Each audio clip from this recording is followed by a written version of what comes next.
Beauty খ্যাত অভিনেত্রী তামান্না ভাটিয়া তার সুন্দর অভিনয় ও অসাধারণ নৃত্যের মাধ্যমে দক্ষিণী সিনে ইন্ডাস্ট্রি সহ বলিউডেও বেশ জনপ্রিয়তা অর্জন করেছেন। সিনেমায় তার আবেদনময়ী নাচ দর্শক মহলে রীতিমতো হইচই ফেলে দেয়।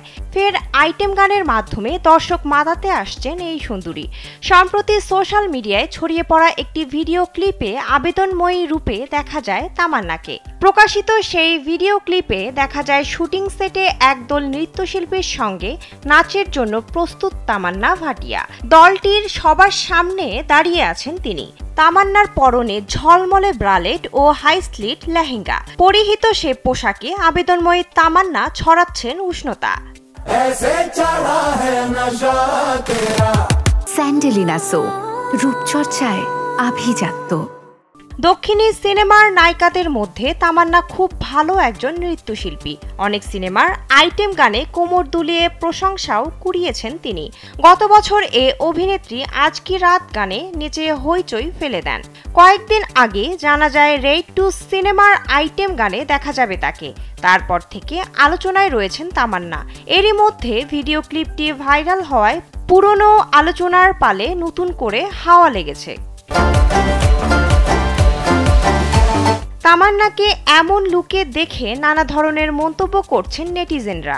অনেকে আবার নতুন আইটেম গানটিকে আজ কি রাত 2 বলছেন। আবার কেউ কেউ লুকটিতে আজ কি রাত গানের লুকের সঙ্গে মিল খুঁজে পেয়েছেন। ভারতীয় গণমাধ্যম সূত্রে জানা যায় অজয় দেবগনকে নিয়ে পরিচালক রাজকুমার গুপ্তা নির্মাণ করেছেন রেড 2। এ সিনেমার আইটেম গানে দেখা যাবে তামান্নাকে। এরই মধ্যে মুম্বাইয়ে গানটির শুটিংয়ে অংশ নিয়েছেন এই অভিনেত্রী। হাই ভোল্টেজের আইটেম গানটি সিনেমার গল্পের গুরুত্বপূর্ণ সময়ে রাখা হবে। আইটেম গানে তামান্নার পোশাক সম্পর্কে জানা যায় গানটি গ্ল্যামারাস, যেখানে সিকুয়েন্ট পোশাক পরে তামান্না তার সিগনেচার নাচ পরিবেশন করবেন। এটা নিশ্চিত করা হয়েছে যে এ গানে ইয়ো হানি সিং এর সঙ্গে পারফর্ম করবেন না তামান্না। তবে এ গানের গায়িকাকে গোপন রেখেছেন নির্মাতা। রেড 2 সিনেমায় অজয়ের বিপরীতে অভিনয় করেছেন বাণী কাপুর। প্রথম পার্টে তার বিপরীতে অভিনয় করেছিলেন ইলিয়ানা ডিক্রুজ। রেড সিনেমায় আরও অভিনয় করেছেন রিতেশ দেশমুখ, রজত কাপুর, সুপ্রিয়া পাঠক প্রমুখ। তাছাড়াও সিনেমাটির বিশেষ চরিত্রে জ্যাকলিন ফার্নান্দেজ ও হানি সিং এর অভিনয়ের কথা রয়েছে। আগামী 1 মে সিনেমাটি প্রেক্ষাগৃহে মুক্তির পরিকল্পনা করছেন নির্মাতারা।